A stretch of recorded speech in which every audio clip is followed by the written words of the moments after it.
Look, did we all want to finish this off and sweep? Yeah, I don't know if LSU's ever swept there. Like, personally, like, that's the one I wanted. You know what I mean? Because there's not many things you could do here that have never been done.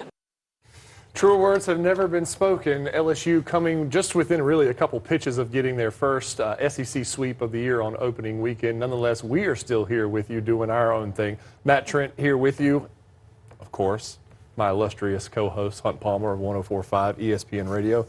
It's weird to hear Jay Johnson say that LSU has never swept at A&M, right? Like, that's strange to me. Yeah, I mean, you know, it's the most recent series that's played every year, so it's not as if they've never gone to Tuscaloosa or Auburn when they've been playing them a little bit longer. But yeah, they wanted to get that last one on Sunday, couldn't quite close the deal. And like we said, I mean, really it came down to that 8th inning where A&M erupted for 4 runs, excuse me. But Friday and Saturday were just majestic, and when you started off with Paul Skeens doing what he did, we're really kind of taking these types of performances for granted because we're seeing them come at ease, like him and Dylan Cruz, and then you've got Jared Jones on Saturday blasting everything out of the yard. Walk me through Sunday. What was the biggest takeaway from you? Maybe the 8th inning and the A&M player grittying after hitting a home run. That probably wasn't the biggest takeaway. Look, you had the lead and the bullpen couldn't quite hold it. Christian Little came in and struggled a little bit with control there, but he did get a couple of huge strikeouts with the bases loaded, just couldn't put the last Aggie hitter away, and they were able to find some grass in the outfield there, a ground ball. If it's right at the third baseman, you're out of the inning and you got a shot, but it gets into the outfield and A&M takes the lead and LSU wasn't able to recover. Anytime you get 3 straight wins in conference play, it's huge, but on opening weekend to really kind of get the mojo going for the rest of the year is also huge. And Jay Johnson said, yeah, it was great to win the series, but we really wanted to get that 3rd one on Sunday. You're still learning about your team a little bit, and I definitely felt after the Iowa game, I learned a lot that day, and I felt that yesterday as well. You know, it was the first time we'd brought guys back twice in a weekend, you know, with the exception of one other time. I think they'll be more prepared to do that next time. I mean, we were 1 out away from taking a 2-run lead into the 9th, and the margin between winning and losing against, you know, good teams is small. We won the margins in a big way on Friday and Saturday. Those games weren't close. I mean, he's right. The first 2 games were really all LSU, but like he said, those margins in SEC play are razor, razor thin. When you play the really good teams, and most teams in the league are very, very good. Texas A&M is a really good baseball team. They return a lot of that offense from an Omaha team last year, and they return a really solid Friday starter, and they've got some arms in the bullpen that are tested and are really, really good. And LSU totally outclassed them for 2 days. Yeah, and Jay Johnson said that team, a lot of coaches, a lot of media personnel have picked A&M to go back to Omaha. Some have even picked them to be, you know, a national championship contender. I'm not there yet, of course, for obvious reasons. But for me this weekend, Josh Pearson, you know, a guy that has been kind of fighting for playing time, but he shows up all weekend and just tore the cover off the baseball. Yeah, got inserted into the lineup midway through his freshman year last year, finished the season with a .299 batting average, hitting the leadoff spot a lot, and was a huge piece to LSU kind of finding a little bit of a run there late in the season. And then he didn't hit in the summer and didn't hit in the fall and didn't hit early in the season. And all of a sudden, SEC opener, and Jay Johnson says, I trust you. Go out there and swing it. And he did for 3 days, and then he did again on Tuesday. So that's another piece to this lineup in terms of depth that could be really exciting moving forward. And Jay Johnson said, look, the production was great, but overall for those 3 games, the story of the weekend was Josh Pearson. Big story for the weekend, for sure. I mean, you think about it and you look back through some of the box scores. I mean, he's either hitting right in front of or right behind Cruz or Jacob Berry last year, and that just was the trust factor in the ABs. And, you know, we have good pitching on our staff, and so he scuffled a little bit in the fall. I paid it no mind because of what I saw last year. Scuffled a little bit in the early spring, and I mean, he was ready every opportunity. And, you know, I don't know how flashy it necessarily was, but if you go back through the 15 at-bats he had going into the weekend, there were real quality in that. Just talked to him on Thursday, and I just said, hey, man, I have a lot of faith in you, and I know you've been working really hard. Like, I think you're probably going to be in there tomorrow. And, you know, he did a great job this weekend.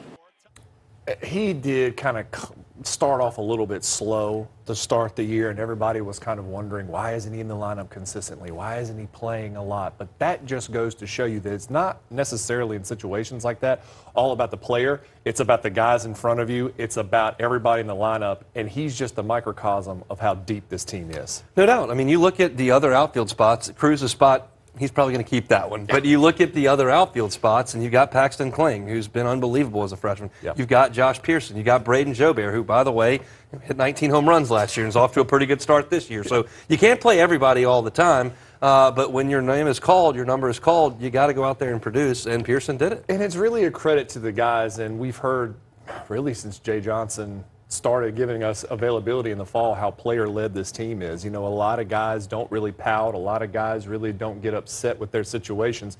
It's one of those old adages like, don't complain, get better, you know, do better. And that's what I think you're seeing with guys like Josh Pearson. A guy that's been pretty much better since he stepped foot on campus is Jared Jones. Another monster weekend, but we'll really tell you what he does after some of his worst games coming up next. Sports Takeover will be back after these messages. You know how far I've gone, now I'm home again. I'm feeling more alive these days than I've ever been. At the Baton Rouge Clinic, our sole focus is to provide exceptional health care for your entire family so that you can get back to doing what you love most. We are caring for generations. You gave me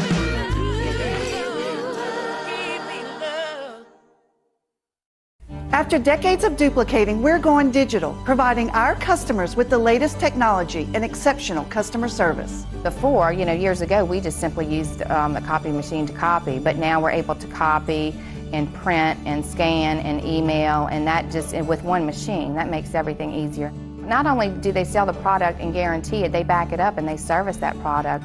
Call us now for all of your digital office products. BRDP, experience no one can copy. I'm Sylvia Weatherspoon. To make a difference, and WBRZ are here to remind you of the positive impact happening in our community. We highlight the people and organizations changing the community for the better. To make a difference, making sure you end your week on a positive note. Watch To Make a Difference with Sylvia Weatherspoon, Friday on News 2 at 10. Know someone we should highlight? Send your story to sylvia@wbrz.com. Sponsored by Dudley DeBosier, proudly supporting difference makers. It is the news you need when you want it. An hour earlier, giving you a jump on tomorrow. Make the switch to the 9 o'clock news. Only on WBRZ Plus. Investigative, in-depth stories from the city's biggest TV news team. Chris Nakamoto and Brittany Weiss fighting corruption and scams. A first look at tomorrow's Doppler radar from Dr. Josh Eaches. Live as the news is happening. In prime time. On air, on cable, however you stream. The 9 o'clock news on WBRZ Plus is brought to you by Rice & Roofing.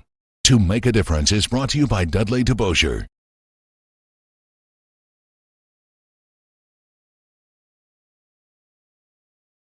Now, we're back with Sports Takeover. This weekend in College Station, the Bear was back in town. Jared Jones with another stellar weekend. But I think one of the most interesting things about this young freshman is that he does some of his best work after some of his worst performances. He goes 0 for some games and then turns right around, blasts home runs, driving in runs, extra base hits. Yeah, dealing with failure is something new for all these guys. So are 97-mile-an-hour fastballs, because you don't see those in high school. But Jared Jones had a weekend in Round Rock where he went 1 for 13 with 9 strikeouts. He came back the next weekend when they put him back in the lineup after a day off, and he hit a home run in 4 straight at-bats. I never saw Jared Jones play in high school, but I'm pretty confident he never went 1 for 13 with 9 strikeouts. That's new to him, and to come back and do that is just so impressive. I want to throw up the Jared Jones board here because it really is interesting every time that he kind of struggles, what he does the day after. Like literally it's the day after. You look at Iowa, he goes 0 for 4 with the golden sombrero, 4 strikeouts, turns around against Sam Houston State, goes 2 for 4, a homer and RBI. A couple days later against Central Connecticut State, again, another 0 for 3 strikeout performance. Turns right around a couple days later against Sanford, goes 3 for 4, 2 homers and 6 RBIs. How does like you said, you go to high school and look, nowadays with the summer circuits and the travel ball schedules, these dudes see this type of pitching, but it's not consistently. How does he do this? Talent. He's just really good. And that's the thing when one of these guys, Jared Jones a couple of weeks ago, Paxton Kling this past weekend in College Station, when one of the players with this much talent struggles, you can't just stock them on the bench and say, hey, we'll see in a few weeks. You got to keep giving them opportunities because eventually it's going to click, and that's what brings this team toward its ceiling. When the most talented players on your team play towards that talent level, that's when you become the best team that you can be. And Jared Jones hitting makes this team as good as it can be. And you saw a quick video of Brady Neal crossing the home plate. He's another guy that I watch, and I'm not as impressed, although his offensive statistics are impressive. I look at his approach. How many times have we seen him get down 0-2 or 1-2, take a ball that's like less than a ball length off the corner for a ball and live to see another day and get a base hit? And he's a year younger. I mean, he's supposed to be a high school senior right now, but he reclassified and got to LSU a year early. And as of 3 weeks into the season, he was second on the team in walks behind Dylan Cruz. I mean, that's not something you see from freshmen all the time, to be that savvy and that poised at the plate. But he is. He's just really, really steady. And the mental makeup of all of these freshmen coming in, Paxton Kling is another one that just has been fantastic from a mental aspect of baseball. But for Jared Jones, it's really just he's hit the ground running, and his mental capabilities is a huge reason why he's having success right now. This is a steep learning curve. This is diving into the deep end of the pool. And that's a guy that played in All-American games and a lot of accolades. And Georgia's a great high school baseball state. But, I mean, we're throwing him into the deep end of the pool. Like, I mean, Detmer on Friday, I think he was an all-conference pitcher last year. He's a top 50 projected draft pick. Their Saturday starter had 33 punch-outs in 19 innings. And then yesterday, Chris Cortez is running it up there at 98 miles an hour, and then good relievers, in terms of stuff. And, I mean, that dude's in control of himself right now. And usually when young players that are talented get a hold of the mindset piece, they can make a big jump, and that's what he's doing. It also doesn't help that he's built like a college linebacker. That always aids in the production as well. But you mentioned Neal and the walks. LSU as a whole is getting on base to set up guys like Brady Neal, Dylan Cruz, Jared Jones. I think this board is a little telling about where all this success for LSU offensively is coming from. And that was the new wave, the Moneyball wave, is a walk as good as a single. If you can draw up walks, that's getting on base. That's what's most important. That's what led to the kind of the decrease in the emphasis on batting average. Just how often you get on base, and Jay Johnson's big on that, and LSU is getting on base at a remarkable clip. And you want to see him hit it off the wall and hit home runs, and those change the scoreboard. But walks drive pitch counts up. They put runners on base for the guys who will hit it off the wall and over the yard for a home run. So it's a big deal. If there was a hit by pitch statistic, Gavin Dugas. I was getting ready to say Gavin Dugas or Tommy White, because I think there has been 2 or 3 games where Tommy White has gotten hit multiple times in a game. But again, it's like Jay Johnson said, put yourself on the line for the betterment of the team. Now, to the real athletes, the pitching staff, after coming from a former pitcher, we always like to sneak that in there. The back end of the bullpen has been a little, shouldn't say shaky, but it's been some eyebrow-raising moments, and this weekend in College Station was one of those. When we come back, we're going to talk about Christian Little and maybe some other guys that factor into these late-inning situations. Who's in, who's out? Sports Takeover will be back after these messages. Magnolia Ridge Adventure Park is redefining the Louisiana weekend. A short trip from Baton Rouge, this adrenaline-packed course is the longest in Louisiana with 8 lines spanning 32 acres. Book online or call Magnolia Ridge Adventure Park today.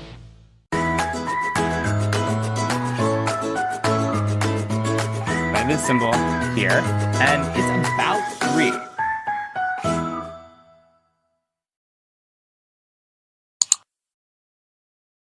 Spring is busting out, and so are the savings at your homegrown High Neighbor supermarkets. Fresh Louisiana Select crawfish tails, 12-ounce pack, $8.99. USDA Prime boneless beef chuck roast, $4.99 a pound. Farm-raised jumbo shrimp, $5.99 a pound. Lean and meaty St. Louis-style pork ribs, $2.99 a pound. Let the good times boil, as in crawfish. We boil them up and season them just right every Friday, Saturday, and Sunday. High Neighbor, be a money saver. High Neighbor. In Hollywood, big truck wrecks can look devastating. Hey! but the cast and crew get to walk away uninjured. In real life, big truck wrecks can leave real families shattered. I'm attorney Gordon McKernan. That's why I'm here to stop these big trucks and their big insurance companies. Like you see in the movies, what I just did wasn't real. But what is real? At Gordon McKernan Injury Attorneys, we've recovered over $2 billion for our clients, and we're ready to fight for you.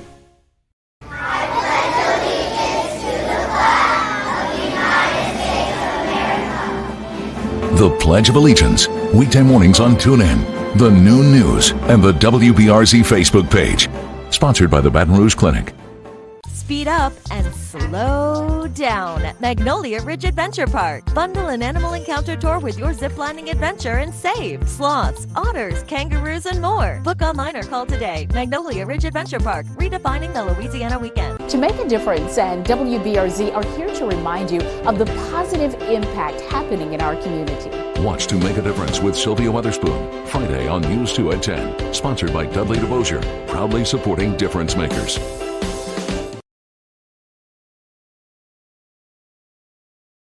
Now, we're back with Sports Takeover. Hey, welcome back. Matt Trent, joined by 104.5 ESPN Radio's Hunt Palmer. Sunday, we were close to a sweep. We were close, but yet in some aspects, we were still very far away. That 8th inning for A&M with 4 runs, you walk 2 and you hit 1 in that inning.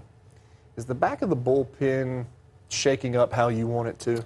They haven't quite figured it out yet. Yeah. And there's 2 ways you can look at that. Sometimes teams haven't figured their bullpen out because they don't have the guys to go to. They got a bunch of 5'11" right-handers that throw 87 miles an hour, and who can get us an out today?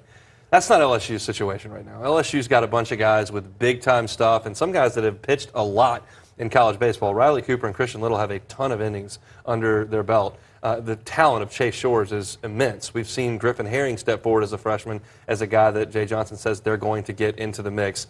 Nate Ackenhausen has had some huge performances, and he's got really good stuff as well. So it's not as if they don't have options. They just don't have it solidified yet, and that's just a work in progress. I think the key word there is solidified, because even as we're climbing into the SEC slate, a lot of guys' roles have not been solidified, and guys are still kind of, I don't want to say auditioning, but that's kind of what it is at this point still, where, hey, can we get you into the 8th to get to Christian Little?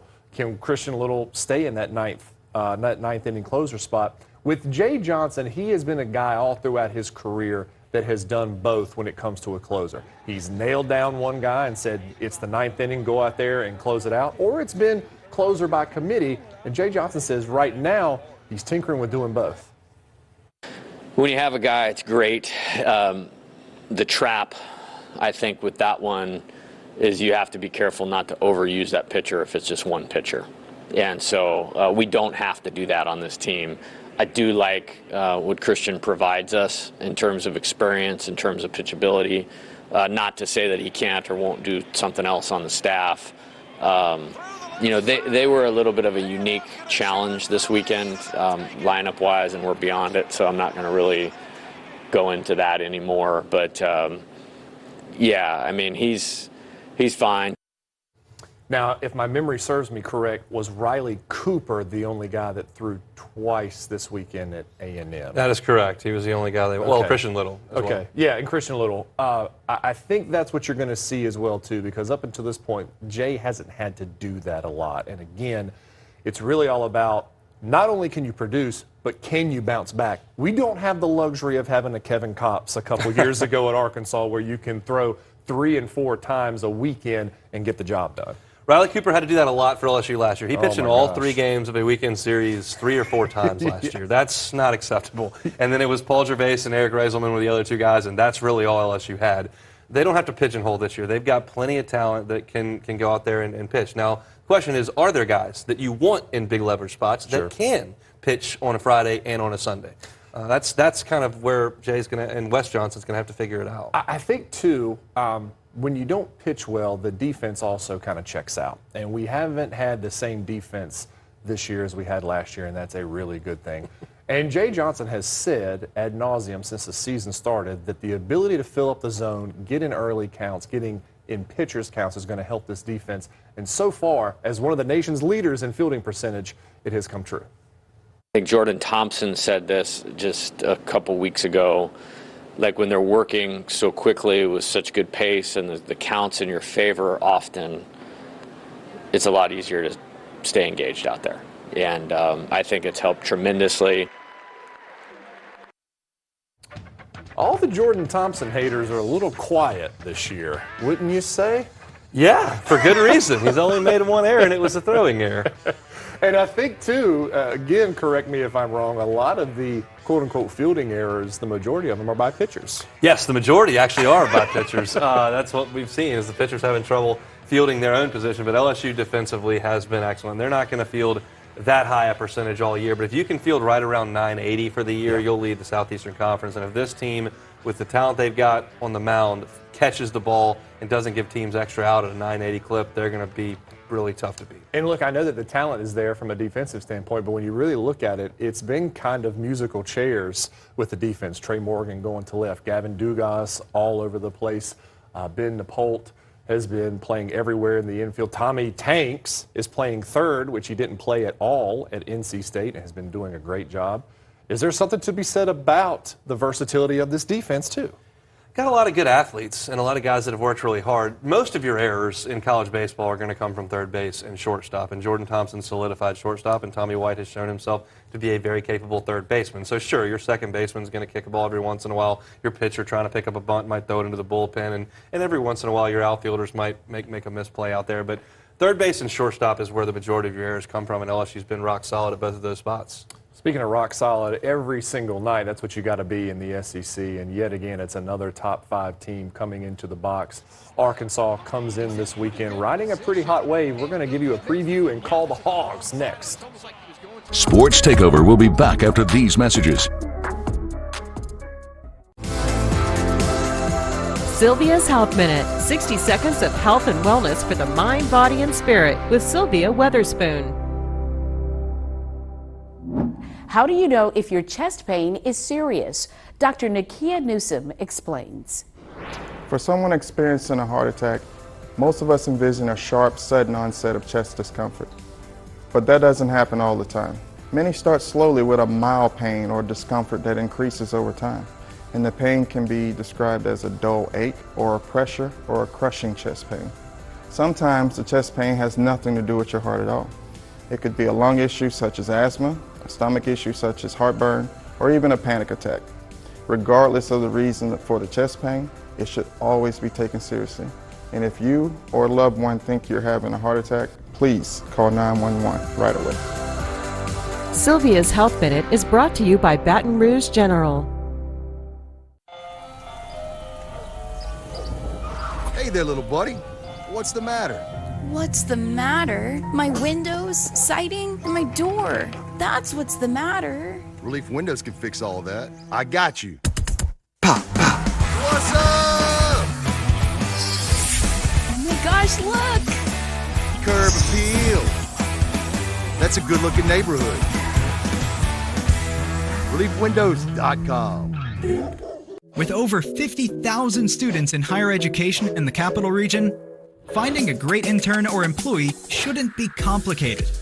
The Baton Rouge Area Chamber, LSU, and Southern University are teaming up to help local businesses find their next hire using Handshake, the largest early talent recruiting platform connecting employers, talent, and colleges all in one place.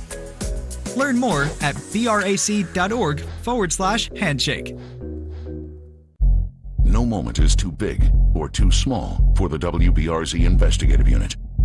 These moments shape the future of our capital city. The investigative unit takes the time. What do you want to tell the public about your daughter? Because 2 is on your side. 2 on Your Side has heard from a few people who have concerns about their latest energy bills. 2 on your side with Brittany Weiss. The investigative unit with Chris Nakamoto. WBRZ, Baton Rouge's best in-depth investigative reporting. Now, we're back with Sports Takeover. Hey, thanks for staying with us here on Sports Takeover. Look, hopefully this Arkansas series doesn't go like it did last year when LSU went into Fayetteville, lost 3 straight games. with the thing about this Arkansas team is they've had a lot of losses due to graduation, the draft, and injuries. Still a very deep and talented team. Very, very good. Dave Van Horn's an amazing coach. I hadn't quite gotten over the hump, but they've always got a really, really good team. You mentioned the injuries. They've lost Jackson Wiggins, who was potentially their Friday night starter. Cody Frank was their best reliever this year. He's out for the year. Brady Tigert was their closer. He's out another month. So they've had to shuffle some things around with their team, especially on the pitching side of things. And Hagen Smith, who was their Friday night guy, is now going to be used out of the bullpen. He pitched twice in 2 wins last weekend against Auburn and was excellent. So if they get a chance to win a game, that's who you're going to see late in the game. This is going to be Arkansas's first true road game this season. They are coming off a streak of 18 straight games played in Fayetteville. Feel free to mix in a road trip. You know what I mean? You can stay in lovely Northwest Arkansas. Why would you not? Yeah, so, they had the tournament up at Globe Life up in Arlington at the Rangers deal and went well. But gosh, do you think that factors into this? They haven't been away from Fayetteville that long, coming into this hostile environment with a really hot team and LSU as well. Well, it factors more is that LSU is just really good. Like you can play LSU anywhere. It's going to be very difficult to deal with. But Arkansas is very good. All 3 of their starters went 6 innings against Auburn last week, and offensively they're very good and very, very left-handed. And LSU is going to probably throw 3 straight right-handers at them, so we'll see how that goes. And Jay Johnson echoed those same sentiments. They're so talented that they lost just about everybody on the position player side of it, with a couple exceptions, and they're just as good. That kind of stands out. The pitchers, they've had a couple injuries, but it's like I think they gave up very few runs this week into Auburn, who's an Omaha team. So loaded for bear, as usual. One of the best recruiting programs in the country, and thus one of the best programs in the country. So it'll be a good challenge. All right, weekend prediction in under 10 seconds. I like LSU to get 2 out of 3. Arkansas is very, very good, but I still like the Tigers at home. I'm going to step out on a limb, LSU sweep. We will see you next week, same time, same spot.